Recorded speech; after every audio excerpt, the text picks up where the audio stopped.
Chaque année, le monde produit plus d'1 million de tonnes de magnésium métallique. Mais seuls quelques-uns savent que la majorité de ce métal naît en un seul endroit, dans la province chinoise du Shaanxi. Là, parmi les montagnes et la fumée, des fours chauffés à 800 degrés brûlent sans cesse. Ici naît le métal, qui est 4 fois plus léger que l'acier, mais suffisamment solide pour soutenir les ailes des avions Airbus et protéger les coques des navires contre la corrosion. Comment la Chine a transformé cet élément fragile en arme stratégique de l'industrie? Et que cachent vraiment ces usines enfumées qui fournissent du magnésium au monde? Restez jusqu'à la fin, la réponse va vous surprendre.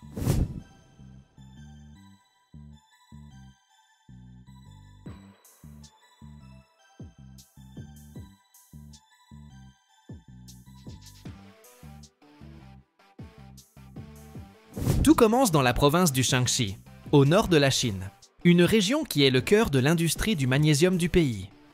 Ici se trouvent de nombreuses usines équipées de grands fours d'électrolyse qui fument sans interruption, d'une fumée grise épaisse, étincelant d'éclats métalliques. Ces usines peuvent être considérées comme des monstres industriels modernes. Par les fenêtres et les portes émanent du métal brûlant. Le grondement des machines et le bruissement transforment le rythme urbain habituel en véritable fête de production. La magnésite est un carbonate de magnésium, largement répandu dans diverses régions du monde. Mais les plus grands gisements industriels se concentrent en Chine, en particulier dans la province du Shaanxi, qui produit plus de 60% de tout le magnésium chinois. Le processus technologique de production du magnésium commence par l'extraction de la magnésite, un sel naturel contenant le principal composant industriel, l'oxyde de magnésium.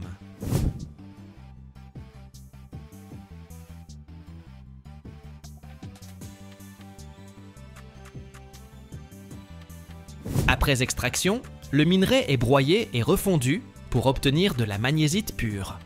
À cette étape, il est important d'obtenir une magnésite avec un niveau de pureté d'au moins 85 ou 90%, ce qui est un indicateur acceptable pour le traitement électrolytique ultérieur. L'augmentation de la teneur en magnésium dans la matière première améliore la qualité du produit final et la productivité de toute la production. Ensuite vient l'étape la plus importante, l'électrolyse. Ce processus consiste à décomposer l'oxyde de magnésium en magnésium métallique et en oxygène sous l'influence du courant électrique. C'est précisément ici, dans des cuves électrolytiques spéciales, que toute la puissance de l'électrotechnologie entre en jeu.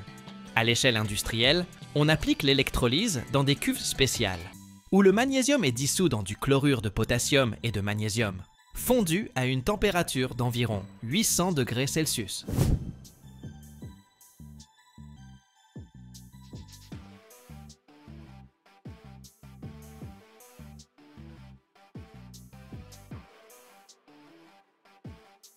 Dans la cuve électrolytique, le courant électrique passe entre l'anode et la cathode, provoquant la réduction et la libération du magnésium métallique à la cathode.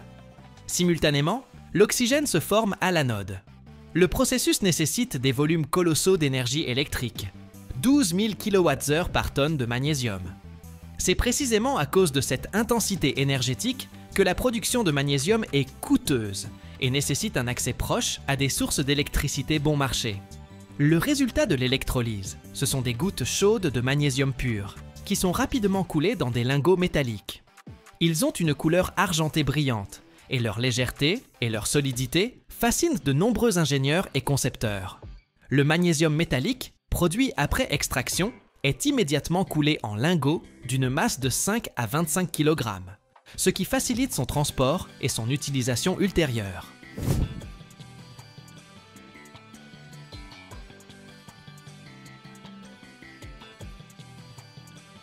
Ces lingots arrivent dans les usines d'alliage aéronautique, d'électronique et de construction automobile. La production de magnésium est un cycle continu qui nécessite de grandes ressources énergétiques. Cependant, la Chine est équipée de centrales électriques modernes qui fournissent le volume nécessaire d'électricité sans interruption. Grâce aux propriétés uniques du magnésium, sa légèreté par rapport à l'acier et sa solidité, ce métal devient indispensable dans de nombreux domaines. L'un des plus innovants est l'industrie aéronautique. Des alliages solides et légers à base de magnésium sont utilisés pour fabriquer les ailes et autres structures supportant de lourdes charges des avions Airbus. Ces matériaux permettent de réduire le poids de l'avion, ce qui impacte directement la réduction de la consommation de carburant et l'amélioration de la sécurité environnementale des vols.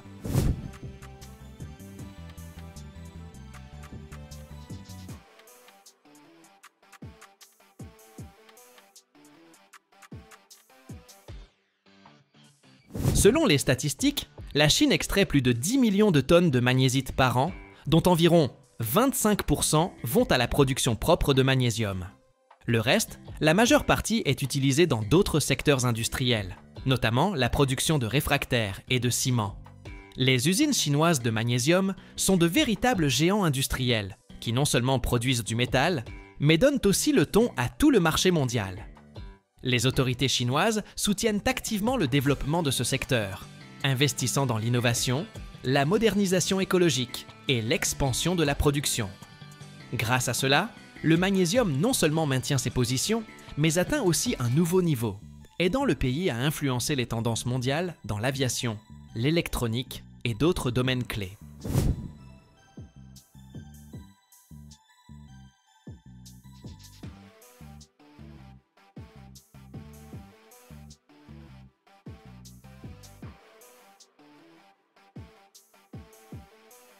En regardant l'ampleur de la production de magnésium en Chine et en imaginant les usines du Shaanxi avec leurs fours fumants, il est difficile de ne pas admirer la puissance de l'industrie moderne. Des fours de 8 mètres sont constamment chauffés à haute température pour que l'électrolyse se poursuive sans arrêt et des rangées interminables de lingots de magnésium sont transportés plus loin, vers les usines aéronautiques, les fabriques d'électronique et la production d'ordinateurs portables. Le magnésium est l'un des métaux les plus répandus dans la croûte terrestre. Il occupe la 8e place en abondance parmi tous les éléments. Bien qu'il ne soit pas aussi dur que le fer ou l'aluminium, sa légèreté et ses propriétés uniques ont inspiré les ingénieurs à utiliser ce métal dans divers domaines, de la construction automobile aux technologies spatiales.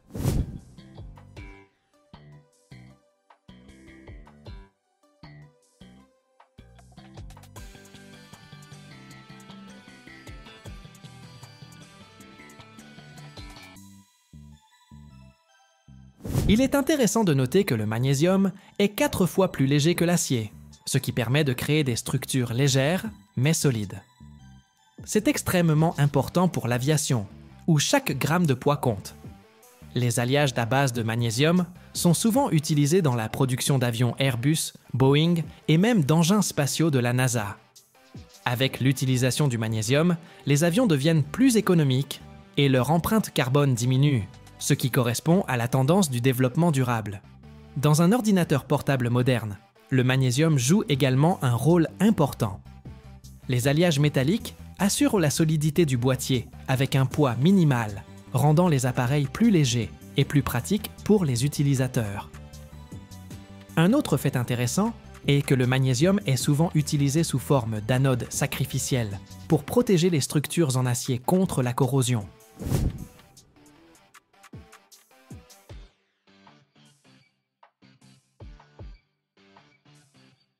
Grâce à sa nature électrochimique très active, le magnésium se corrode progressivement, protégeant la structure métallique de la rouille. C'est important pour les ponts, les pipelines et les navires qui subissent l'action destructrice de l'eau de mer. Actuellement, le magnésium est activement étudié en combinaison avec d'autres métaux légers, aluminium, titane, zirconium. Les alliages légers avec du magnésium peuvent résister à des températures élevées, ont une bonne résistance à la corrosion et une excellente résistance mécanique. En conséquence, ces matériaux sont utilisés dans des domaines de pointe, des voitures électriques et équipements sportifs, à la construction de drones ultra légers et à la robotique.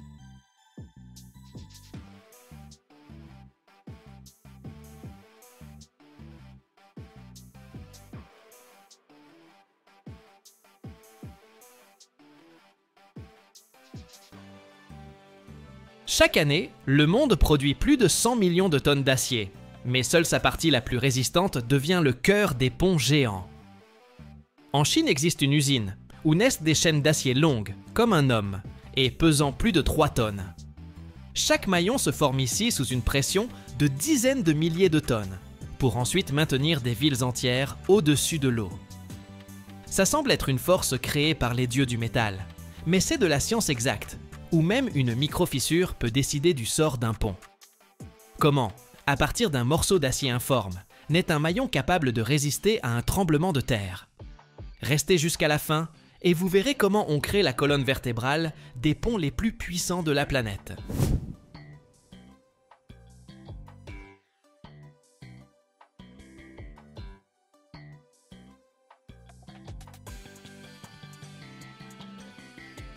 Le début de la grande histoire des chaînes de pont prend toujours son départ avec le laminage d'acier, la base, la matière première sans laquelle on ne peut imaginer aucune construction solide. Dans cette usine chinoise, on utilise des alliages d'acier spéciaux, développés spécifiquement pour résister à des charges incroyables. Ils ne ressemblent pas à l'acier ordinaire qu'on utilise au quotidien. C'est un matériau résistant qui combine solidité, flexibilité et durabilité. Tout ce qu'il faut pour qu'un maillon de chaîne de pont supporte des kilotonnes de pression, les impacts climatiques et même les oscillations lors des tremblements de terre. Le métal arrive à l'usine sous forme de grandes barres et blocs d'acier. Le poids de chaque bloc atteint parfois 3 tonnes, environ la moitié d'un camion. Imaginez ce morceau massif de métal qui deviendra une partie d'une chaîne indestructible.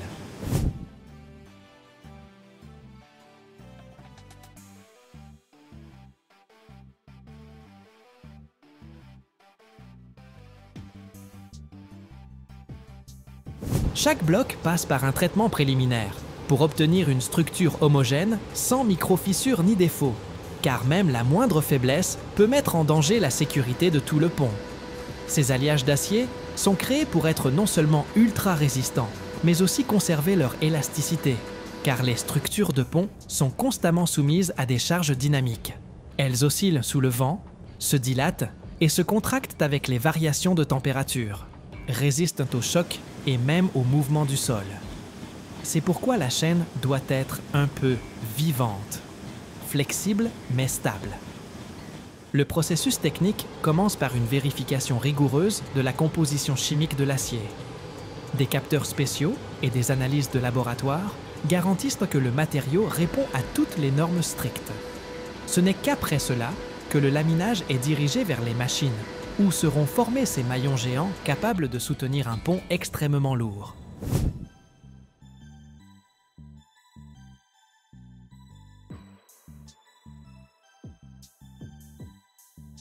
Le laminage passe par d'énormes presses à vis, des machines capables d'extraire du métal la forme du futur maillon. Un maillon pour chaîne de pont, c'est un ovale d'acier géant, long de plus de 2 mètres parfois et pesant environ 3 tonnes. Imaginez la force nécessaire pour former un tel maillon. Après que la forme générale du maillon soit formée à partir du laminage d'acier résistant, il passe à l'étape clé suivante de la production, le traitement dans une presse énorme. Cette presse est un véritable monstre parmi les machines industrielles, capable de traiter du métal d'un poids et de dimensions incroyables. Dans cette presse gigantesque, le maillon n'est pas simplement plié et compacté. On lui donne littéralement la forme nécessaire au fonctionnement parfait de toute la chaîne du pont. C'est ici que se fait le réglage fin de sa géométrie, pour que chaque maillon se connecte en douceur avec le suivant, sans gêner le mouvement, tout en assurant un ancrage solide et fiable.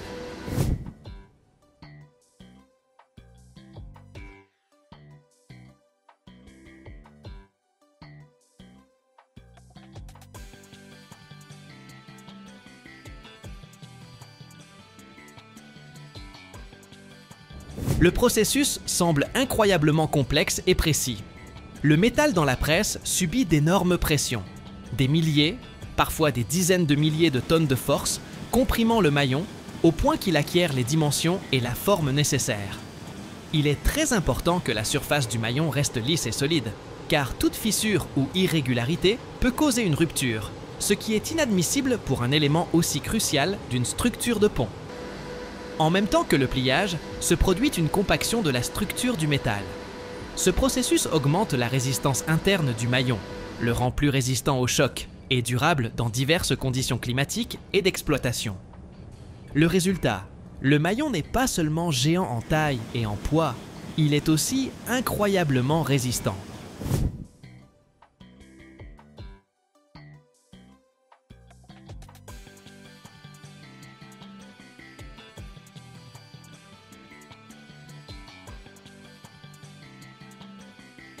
L'un des moments clés est l'ajustement des dimensions précises.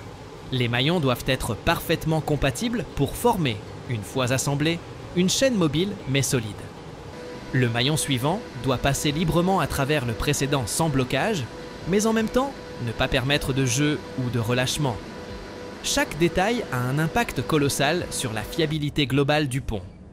La précision avec laquelle fonctionne la presse est atteinte grâce au contrôle informatique et aux capteurs qui surveillent non seulement la pression, mais aussi la forme du métal en temps réel. C'est un processus hautement technologique qui combine de nombreuses machines et personnes pour créer un produit parfait. Après être sorti de la presse, le maillon passe à un traitement supplémentaire. Meulage, polissage, inspection. Là, il est vérifié pour détecter les plus petits défauts. On mesure sa taille exacte et on évalue sa préparation à l'assemblage en chaîne.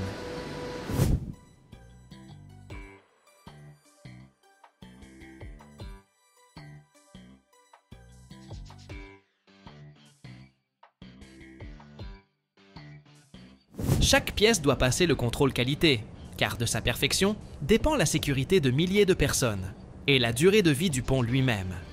Plus de 1000 ouvriers et ingénieurs travaillent à l'usine, assurant la sécurité et des standards de production élevés. Ici, on fabrique annuellement plus de 5000 de ces maillons géants.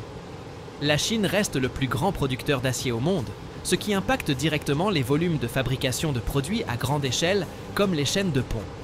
Selon les résultats de septembre 2025, la production d'acier en Chine s'est élevée à environ 73 500 000 tonnes, soit 5% de moins par rapport à l'année précédente. Mais cela représente toujours une contribution énorme au marché mondial de l'acier.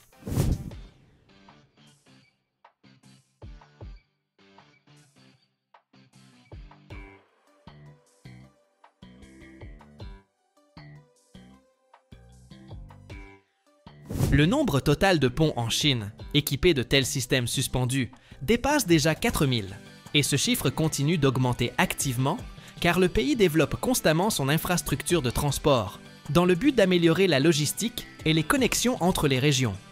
Pour comparaison, il existe environ 10 000 grands ponts suspendus dans le monde, et environ un tiers d'entre eux possèdent précisément ces chaînes d'acier géantes, fabriquées avec des technologies similaires à celles utilisées dans cette usine en Chine. La croissance des exportations d'acier chinois a un impact substantiel sur les prix mondiaux de ces produits métalliques. En premier lieu, l'expansion des livraisons sur le marché international crée une pression supplémentaire sur l'offre, ce qui conduit souvent à une baisse des prix.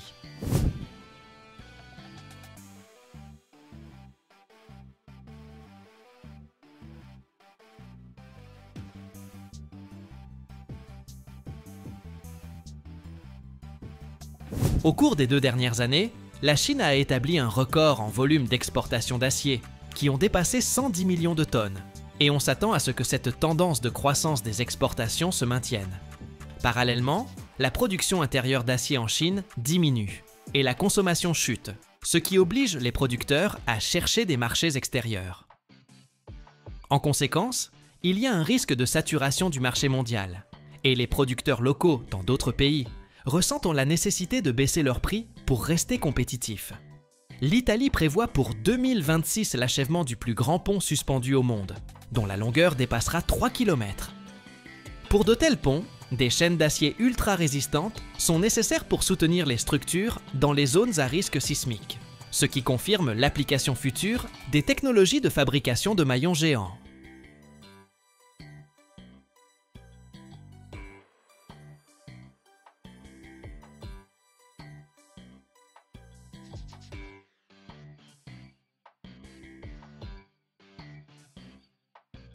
Imaginez un câble capable non seulement de conduire le courant, mais aussi de résister à la foudre, à la pression souterraine et à des décennies de service sans défaillance. Où n'est-il? Dans des usines où le cuivre est étiré jusqu'à l'épaisseur d'un cheveu, et où les polymères sont fondus dans des tours aussi hautes qu'un immeuble de 10 étages. Ici, on crée les artères du réseau électrique, celles-là même qui alimentent des villes entières. Mais le plus grand secret est ailleurs. Comment une erreur d'un micron peut-elle ruiner un projet d'1 million de dollars? Regardez jusqu'à la fin, et vous découvrirez ce qui se trouve réellement à l'intérieur du câble d'alimentation qui maintient le monde dans la lumière. Et dans votre pays, utilise-t-on encore des lignes aériennes ou passe-t-on déjà aux lignes souterraines?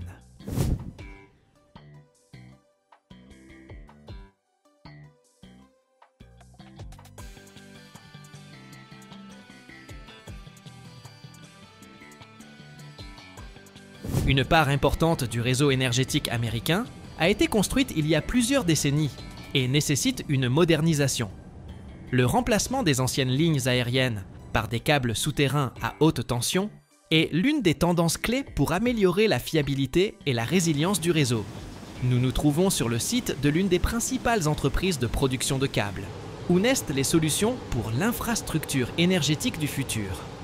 C'est un complexe de haute technologie qui allie des décennies d'expérience, des développements scientifiques de pointe et les équipements les plus modernes.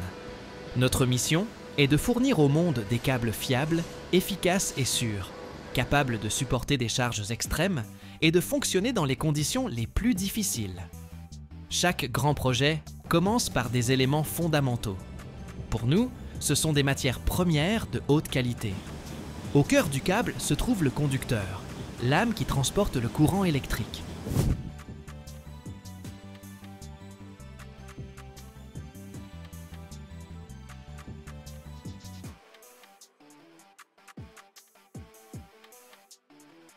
Nous utilisons du cuivre ou de l'aluminium, rigoureusement sélectionnés pour leur pureté et leur conductivité électrique.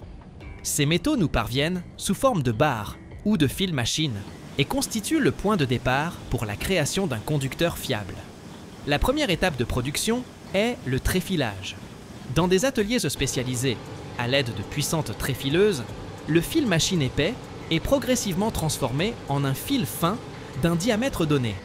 Ce processus exige une grande précision et un contrôle constant, car même de légers écarts peuvent affecter les caractéristiques électriques du futur câble. Nous utilisons un tréfilage multi-étapes, ce qui permet d'atteindre une géométrie et des propriétés mécaniques parfaites du fil. Le fil obtenu est ensuite acheminé vers les machines à toronner. Ici, des centaines ou des milliers de fils individuels sont assemblés en une seule âme monolithique. La configuration du toronnage peut varier, de la classique section ronde à la section sectorale, ce qui assure la compacité et une utilisation efficace de l'espace à l'intérieur du câble.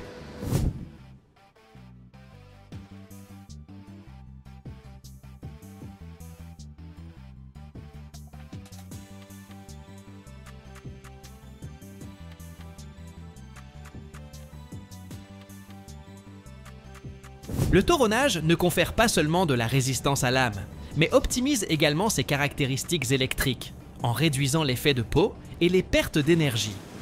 Chaque âme subit un contrôle qualité strict pour garantir l'absence de défauts. Une fois le conducteur formé, une étape d'une importance capitale commence: l'application de l'isolant. C'est le cœur de la protection du câble, qui assure sa rigidité diélectrique et sa sécurité. Les câbles à haute tension exigent le plus haut niveau d'isolation. C'est pourquoi nous utilisons des matériaux polymères modernes. Sa rigidité diélectrique exceptionnelle, sa résistance aux températures élevées et sa durabilité en font le choix idéal. Le processus d'application de l'isolant se déroule dans des lignes d'extrusion verticale. Ce sont certaines des plus hautes structures de notre usine, atteignant plusieurs dizaines de mètres. Ici, le conducteur passe à travers une tête d'extrusion spéciale où 3 couches sont appliquées en une seule passe. Un écran semi-conducteur interne, l'isolant principal en polyéthylène réticulé et un écran semi-conducteur externe.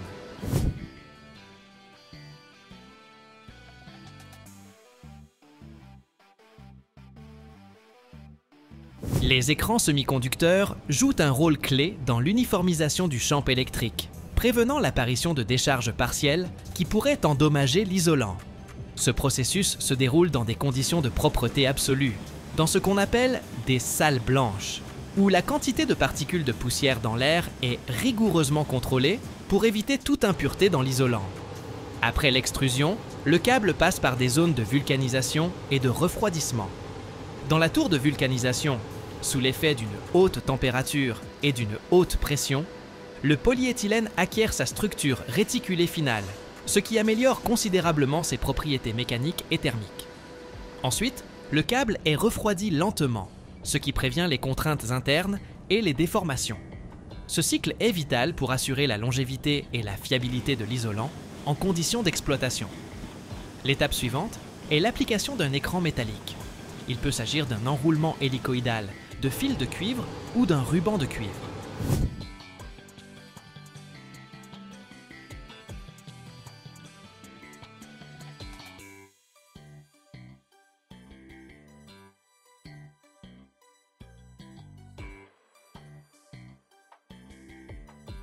L'écran métallique remplit plusieurs fonctions importantes.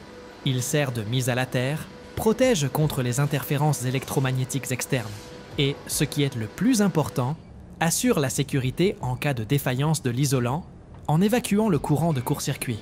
Nous accordons une attention particulière à la densité et à l'uniformité de l'application de cette couche.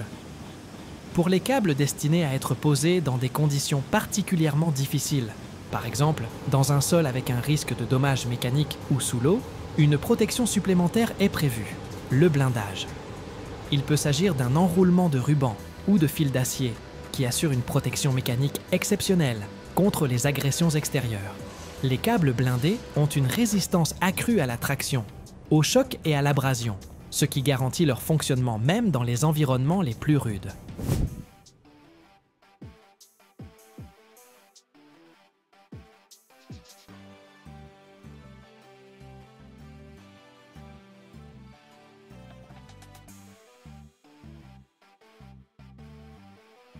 L'étape finale est l'application d'une gaine de protection extérieure. Elle est fabriquée à partir de compositions polymères spéciales, résistantes aux rayons ultraviolets, à l'humidité, aux produits chimiques et aux dommages mécaniques. La gaine extérieure est la première ligne de défense de l'ensemble du câble, le protégeant des facteurs environnementaux agressifs. Nous utilisons différents types de gaines en fonction des conditions d'exploitation spécifiques, y compris des matériaux qui ne propagent pas la flamme, pour une sécurité incendie accrue. Nous effectuons des tests à haute tension, vérifions la rigidité diélectrique de l'isolant, mesurons les décharges partielles. Ce sont des décharges d'étincelles microscopiques qui peuvent indiquer des défauts cachés dans l'isolant. Notre objectif est de détecter toute faiblesse potentielle, avant même que le câble ne quitte les murs de l'usine.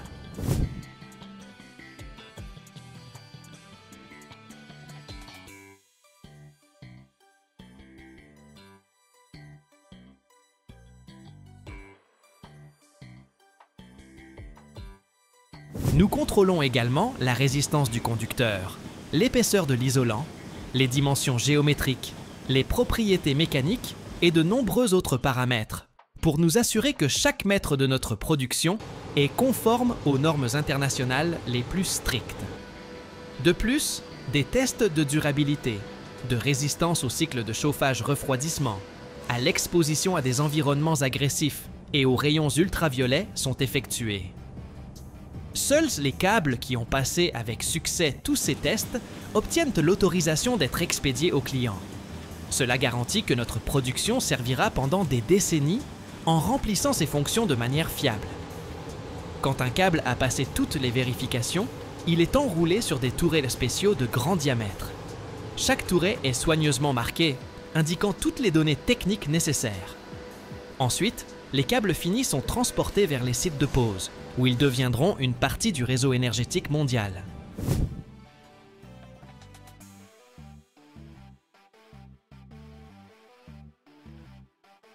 Il est important de noter que la fiabilité d'une ligne de câble ne dépend pas seulement du câble lui-même, mais aussi de la qualité de son installation et du montage des boîtes d'extrémité et de jonction. Ces composants sont une partie intégrante du système de câblage, assurant une connexion électrique fiable et l'étanchéité du câble. Nos spécialistes fournissent également des consultations et des formations sur le montage correct, afin de garantir un fonctionnement impeccable de l'ensemble du système.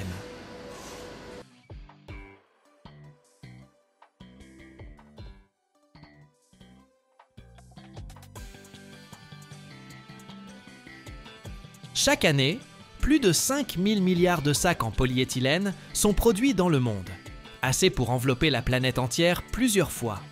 Ce matériau est devenu le héros invisible de la civilisation moderne. Il est dans nos maisons, nos voitures, nos hôpitaux et même dans l'espace. Mais comment, à partir de simples granulés, naît un film fin, solide et transparent, capable de supporter des centaines de kilogrammes? Et que cache sa surface brillante? Une merveille technologique ou une menace écologique? Regardez jusqu'à la fin, vous découvrirez ce dont même les fabricants parlent rarement.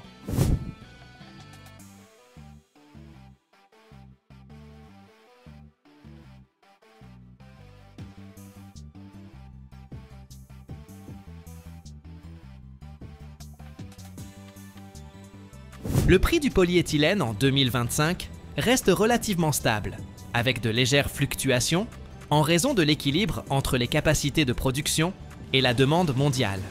Les prix sont influencés par le coût de la matière première, l'éthylène qui dépend des marchés pétroliers, ainsi que par des facteurs logistiques et politiques régionaux. La première étape est la préparation de la matière première. Pour la fabrication du polyéthylène, on utilise des granulés de polymère qui subissent un nettoyage préalable pour éliminer les impuretés. Cela garantit la qualité du produit final et prévient les dommages à l'équipement. Si un matériau coloré ou spécial est requis, on ajoute aux granulés des colorants et des stabilisants, choisis en fonction de la commande.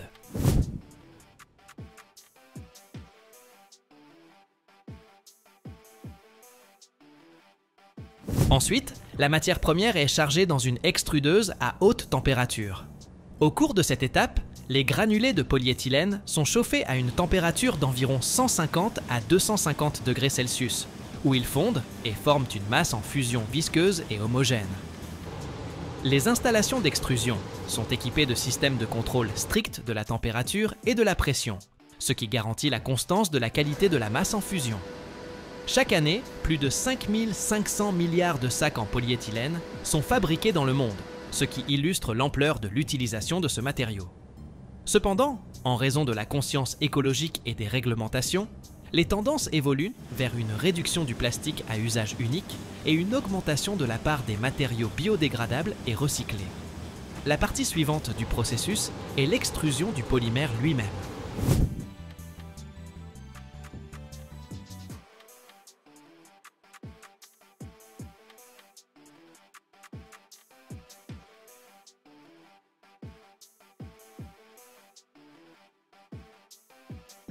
Le polyéthylène fondu est extrudé à travers une filière de formage sous la forme d'un tube ou d'un film fin qui est ensuite façonné aux dimensions requises. Selon sa destination, il peut s'agir d'un film pour sac ou d'une large gaine pour l'emballage. Le matériau sort de l'extrudeuse très chaud et continue son chemin sur la ligne de production. La formation du film implique son soufflage. De l'air est injecté dans le tube, ce qui étire la nappe en largeur et jusqu'à l'épaisseur correspondant aux exigences techniques.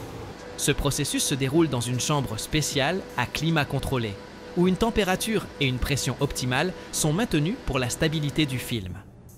L'histoire du polyéthylène remonte à plus de 100 ans. Il a été synthétisé pour la première fois en 1899, mais la production industrielle n'a commencé qu'au milieu du XXe siècle.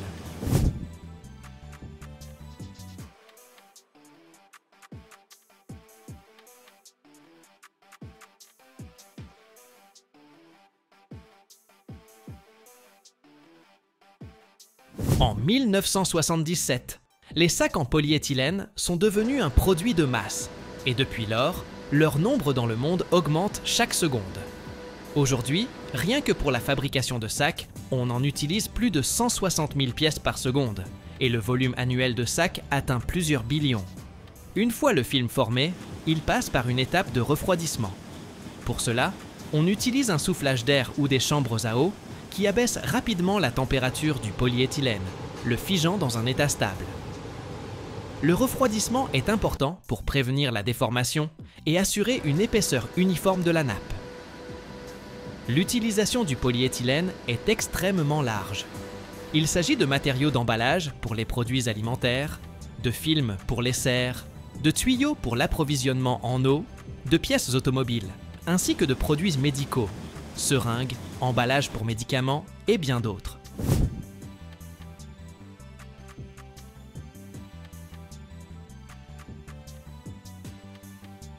Le polyéthylène est assez plastique. On peut le façonner de diverses manières, ce qui en a fait l'un des matériaux les plus demandés dans l'industrie. Après refroidissement, le film passe par un système de rouleaux. C'est le processus d'étirage. Les rouleaux servent de régulateurs d'épaisseur et d'uniformité du revêtement. Grâce à ces rouleaux, le film acquiert une épaisseur homogène, indépendamment de sa vitesse de déplacement sur la ligne, et obtient également la texture et la finesse souhaitées. Ensuite, le film ou la gaine de polyéthylène est soumise à la découpe. Des machines de découpe automatisées coupent le matériau en feuilles standards ou ajustent la longueur des rouleaux, prêts à être envoyés à la production d'emballage. Cette étape exige une grande précision pour éviter les défauts et garantir la qualité.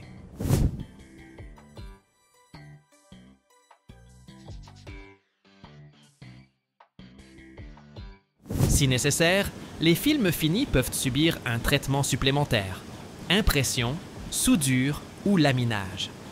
Cela rend les produits plus fonctionnels, plus esthétiques ou plus résistants aux conditions extérieures. À la fin de tout le cycle, le produit fini est emballé, marqué et préparé pour l'expédition au client. Ces étapes concluent une chaîne technologique complexe qui allie chimie, mécatronique et automatisation pour la fabrication d'un film polyéthylène de haute qualité. Dans la production, parallèlement aux opérations technologiques, des systèmes de contrôle qualité vérifient les caractéristiques mécaniques, optiques et physico-chimiques du produit. Cela garantit que le polyéthylène répond à toutes les normes internationales et aux exigences des utilisateurs finaux.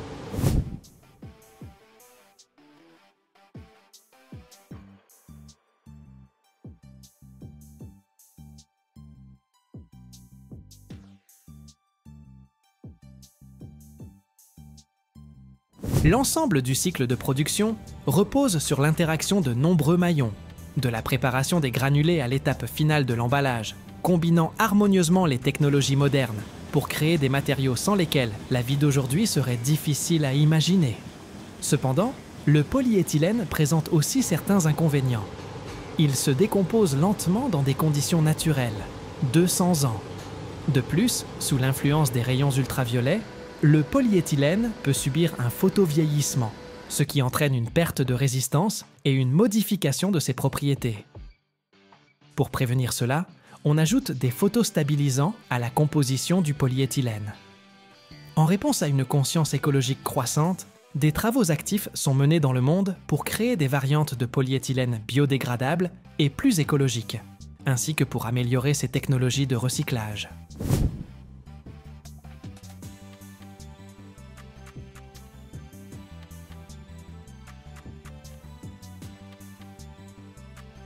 L'une des tendances est la mise en place de l'économie circulaire, où les anciens produits en polyéthylène sont collectés et transformés en nouveaux, minimisant ainsi la production de déchets plastiques.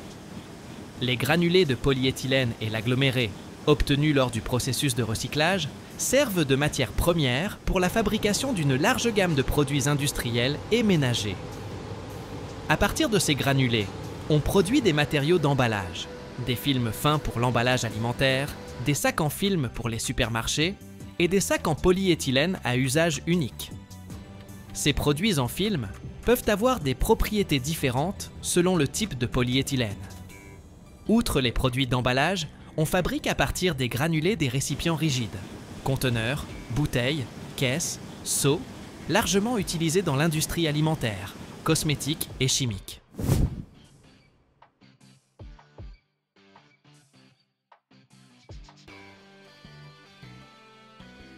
La matière première secondaire est également utilisée pour la production de tuyaux, pour l'approvisionnement en eau, l'assainissement et la protection des câbles. Les tuyaux en polyéthylène ont une grande résistance à la corrosion et une durée de vie de plus de 50 ans.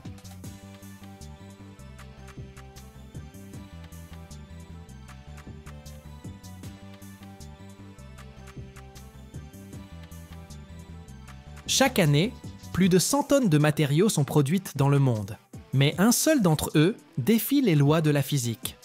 Ce n'est ni du métal, ni du plastique. C'est le graphène. Un matériau plus fin que l'ADN humain, mais 200 fois plus résistant que l'acier. Imaginez, une seule de ces couches pourrait supporter le poids d'un éléphant en équilibre sur la pointe d'un crayon. Il est plus léger que l'air, transparent comme le verre, et en même temps, il conduit le courant mieux que le cuivre. Mais le plus fascinant, c'est que nous ne connaissons toujours pas les limites de ces possibilités. Regardez jusqu'à la fin. Vous découvrirez comment quelque chose de presque invisible pourrait changer l'avenir de toute l'industrie.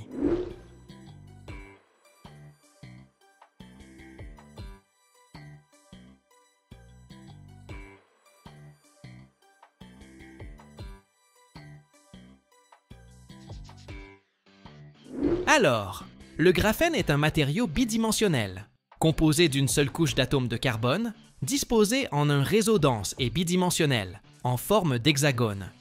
Il possède une série de propriétés uniques qui le rendent incroyablement prometteur. Les atomes de carbone dans le graphène sont liés entre eux par des liaisons covalentes extrêmement solides. En substance, chaque atome fait partie d'un maillage absolument dense et impeccable. Lorsque nous essayons d'étirer, de percer ou de casser une feuille de graphène, nous essayons en fait de rompre ces liaisons. Ce qui est unique, c'est que lorsqu'une force externe est appliquée au maillage, il ne se brise pas simplement. Au lieu de cela, le réseau hexagonal parfait assure une répartition uniforme de la contrainte sur l'ensemble du matériau. Les physiciens ont découvert que pour percer une feuille de graphène parfaite avec un crayon, par exemple, il faudrait une force comparable au poids d'un éléphant en équilibre sur la pointe de ce crayon.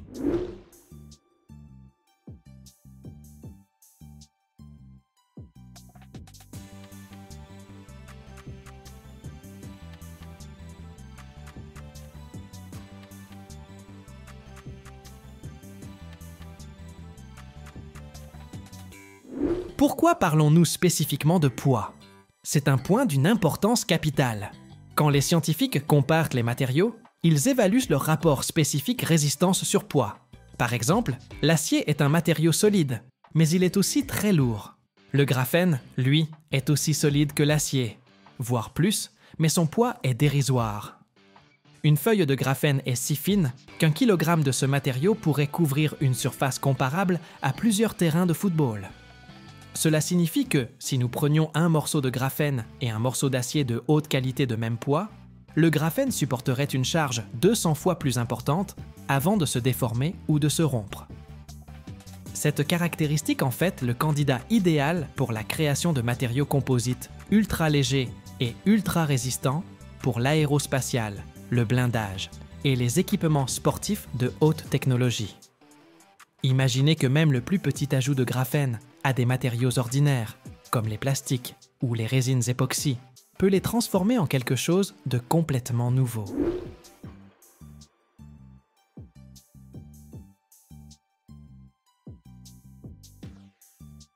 Les scientifiques travaillent déjà à la création de gilets pare-balles ultra fins mais impénétrables, qui pèsent beaucoup moins que les blindages traditionnels en Kevlar.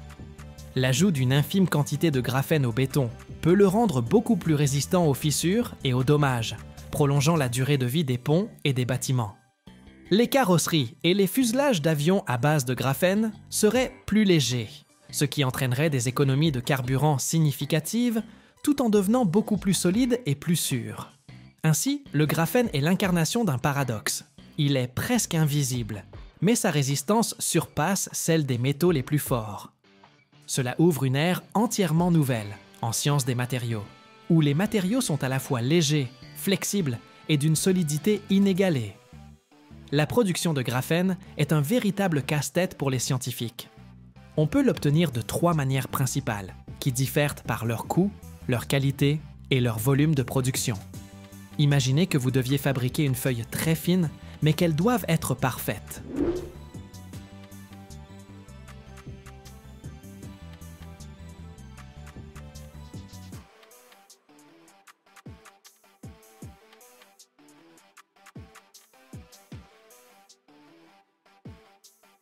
La première méthode est l'exfoliation mécanique.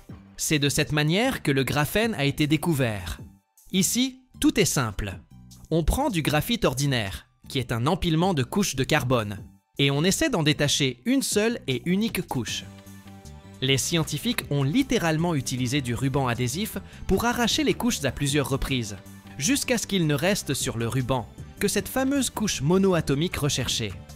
Cela donne le graphène le plus pur et le plus parfait, un véritable diamant pour la recherche fondamentale. Mais le problème est évident, cette méthode est terriblement lente, impossible à mettre à l'échelle, et ne convient qu'au laboratoire. La deuxième approche est l'exfoliation chimique. On l'utilise quand on veut obtenir beaucoup de graphène pour l'ajouter dans des batteries, des plastiques ou des encres. Ici, on ne joue pas avec du scotch, on sort l'artillerie lourde chimique. On plonge le graphite dans des acides et des oxydants très puissants, qui s'infiltrent entre les couches de carbone et commencent à les écarter. Le résultat est un mélange épais.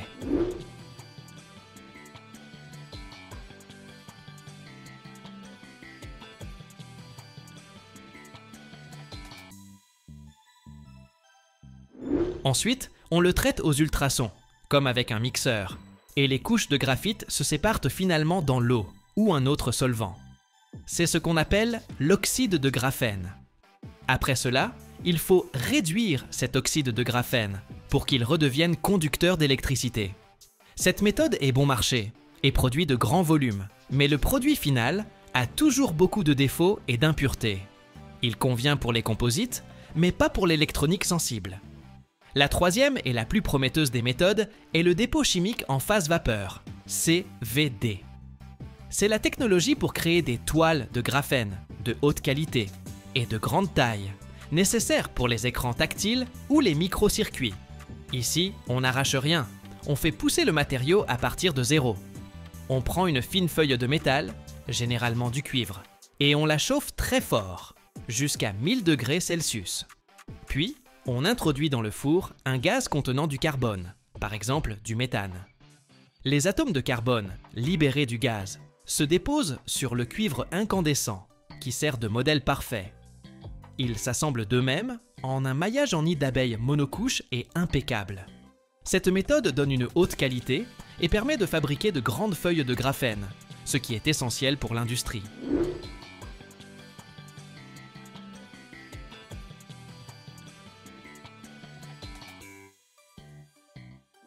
Le plus difficile après cela est de retirer délicatement le film de graphène du support métallique et de le transférer sur le matériau souhaité, par exemple un plastique flexible sans endommager sa structure fragile.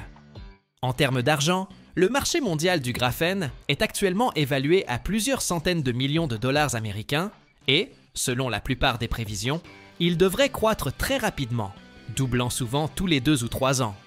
Les analystes s'attendent à ce que ce marché dépasse le milliard de dollars d'ici la fin de la décennie. Cela montre que les investisseurs croient en l'adoption massive du graphène.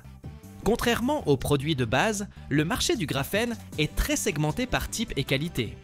La part du lion de la production en poids est constituée d'oxyde de graphène réduit et de paillettes de graphène.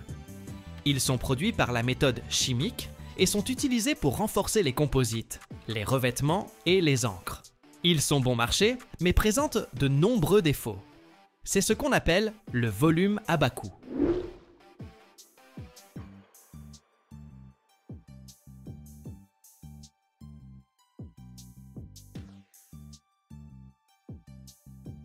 Et qu'en est-il de la haute qualité? La plus petite part en poids, mais la plus chère en valeur, est le graphène monocouche pur sous forme de film. Il est nécessaire pour l'électronique de haute technologie et est très coûteux en raison de la complexité de sa production et de son transfert. Le marché de la production de graphène est très fortement concentré en Asie, en particulier en Chine. Les entreprises Niespero chinoises sont les leaders mondiaux dans la production de grands volumes de graphène pour les batteries et les supercondensateurs, celui-là même qui est fabriqué par la méthode chimique. Les entreprises européennes et américaines, quant à elles, se concentrent généralement sur le développement de formes de graphène plus high-tech et plus pures, c'est-à-dire des films pour les industries aérospatiales et électroniques.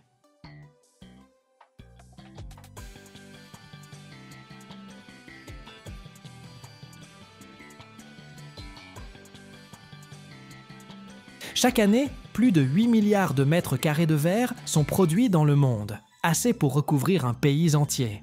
Mais peu de gens savent que le chemin vers une vitre parfaitement transparente commence avec du sable blanc, semblable à un désert en miniature. Imaginez une rivière de verre incandescent qui s'écoule à travers un four de la taille d'une maison et se déverse doucement sur une surface d'étain en fusion, créant un ruban parfaitement lisse. Ce n'est pas une simple technologie, c'est une véritable alchimie qui transforme une matière fragile en une armure transparente pour les gratte-ciel, les océanariums et même les automobiles. Regardez jusqu'à la fin. Je vous révélerai un secret que vous n'avez certainement jamais entendu.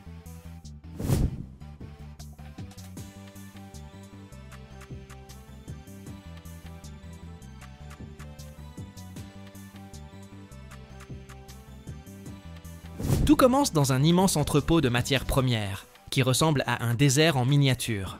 L'ingrédient principal, représentant environ 70% de notre futur produit, est du sable de quartz de la plus haute pureté. Il doit être parfaitement blanc, car la moindre impureté de fer donnerait au verre une teinte verdâtre indésirable. À côté de la montagne de sable se dressent des collines d'autres poudres blanches, du carbonate de soude, qui agit comme un fluidifiant, en abaissant la température de fusion, et du calcaire, qui confère au verre stabilité et solidité.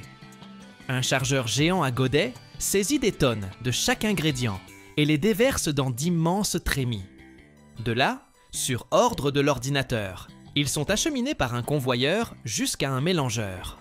C'est un tambour géant en rotation, où tous les composants, y compris une quantité importante de calcin, verre recyclé, sont mélangés en une composition parfaitement homogène, appelée le mélange vitrifiable.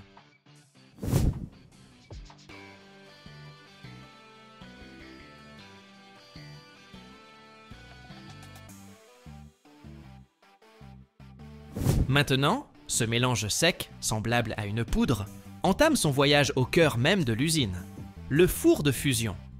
Une immense cuve, revêtue à l'intérieur de briques réfractaires, de la taille d'une petite maison.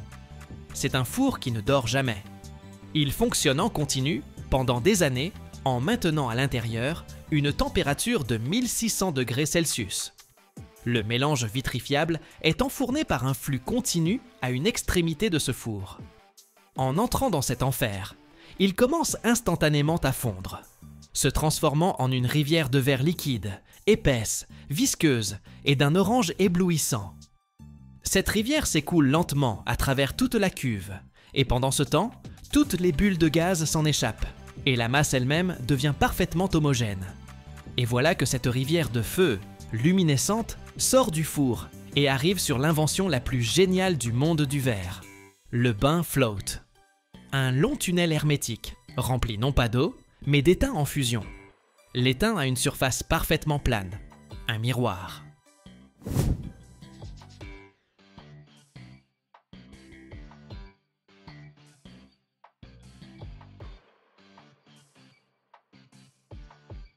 Comme le verre est plus léger que l'étain et ne se mélange pas avec lui, il s'étale à sa surface, comme de l'huile sur de l'eau, formant un ruban parfaitement plat et impeccablement lisse.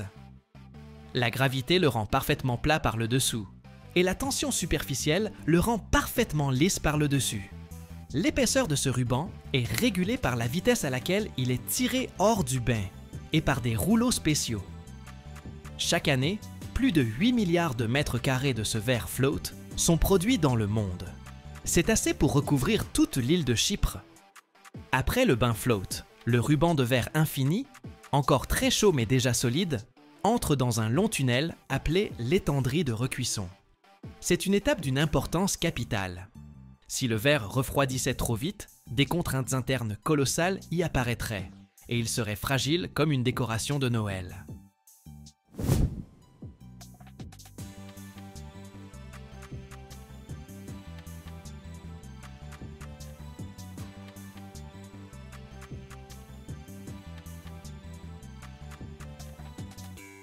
Dans l'étendrie, qui s'étend sur des centaines de mètres, la température du verre est abaissée lentement et de manière très contrôlée, de 600 degrés à la température ambiante. Cela permet aux molécules de se détendre et élimine toutes les contraintes. De l'autre côté de l'étendrie sort un ruban de verre parfaitement transparent, plat et libre de toute contrainte, qu'un coupe-verre automatique à molette de diamant découpe en d'immenses tonnes feuilles, appelées des plateaux jumbo. Leurs dimensions peuvent atteindre 6 mètres sur 3. Mais ce n'est que la matière première. Ce n'est qu'une seule couche de notre futur sandwich. Pour les gratte-ciel et les aquariums, le verre ordinaire est trop faible. Ces feuilles sont donc envoyées pour un entraînement supplémentaire. Pour rendre le verre 5 à 7 fois plus résistant, on le trempe.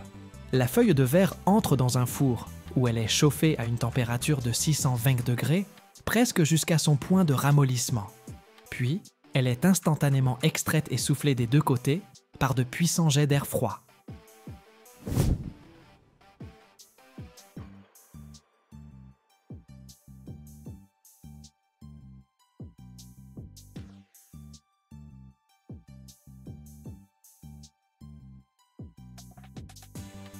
La surface extérieure du verre refroidit instantanément et se contracte, formant une carapace solide, tandis que la partie intérieure refroidit plus lentement.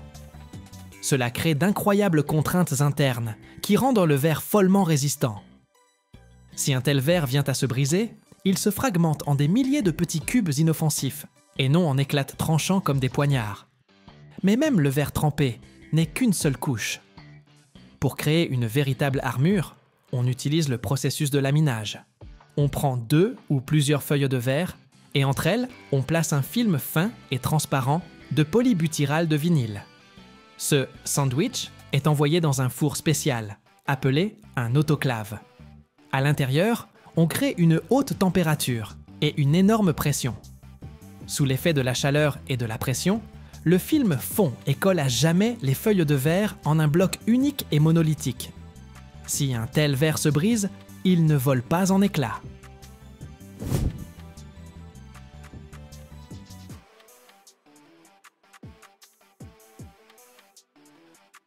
Les fragments restent collés au film, comme des mouches sur un ruban adhésif. C'est ainsi que l'on fabrique les pare-brises de voitures. Et c'est aussi comme ça que l'on fait le verre pour les gratte-ciel. Pour les aquariums, ce sandwich peut être tout simplement incroyable. Par exemple, l'épaisseur du verre acrylique de l'aquarium de Dubaï atteint 75 cm. C'est presque 1 mètre d'épaisseur. Il est composé de nombreuses couches, collées les unes aux autres, et est capable de résister à la pression de 10 millions de litres d'eau. Enfin, sur le verre destiné au gratte-ciel, on applique un revêtement spécial. Dans une immense chambre à vide, on pulvérise sur la surface du verre de très fines couches de métaux, invisibles à l'œil nu, comme de l'argent ou du titane. Ce processus, appelé pulvérisation cathodique magnétron, crée un revêtement à faible émissivité, ou low EF. Il fonctionne comme un filtre intelligent en été, il réfléchit le rayonnement solaire infrarouge vers l'extérieur, empêchant la pièce de se réchauffer, et en hiver, au contraire, il réfléchit la chaleur des radiateurs vers l'intérieur de la pièce, l'empêchant de s'échapper.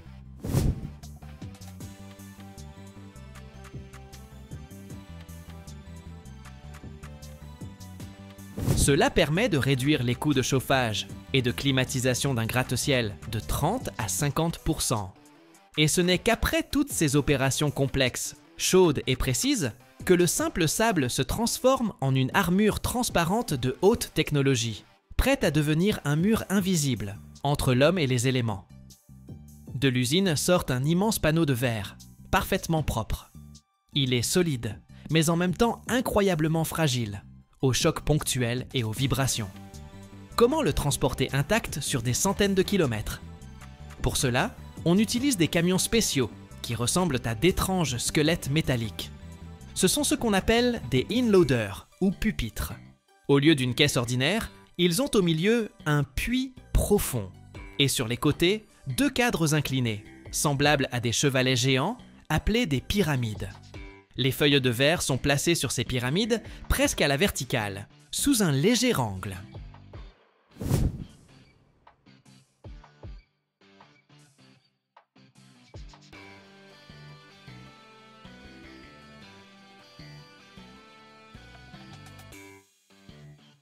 C'est fait pour que le poids soit réparti uniformément et pour minimiser les contraintes dues aux vibrations de la route. Chaque feuille est séparée de sa voisine par des intercalaires souples Et l'ensemble du paquet est solidement maintenu par des dizaines de sangles et de pinces hydrauliques. Le chauffeur d'un tel camion est un véritable as. Il le conduit avec une fluidité incroyable, évitant les freinages et les virages brusques.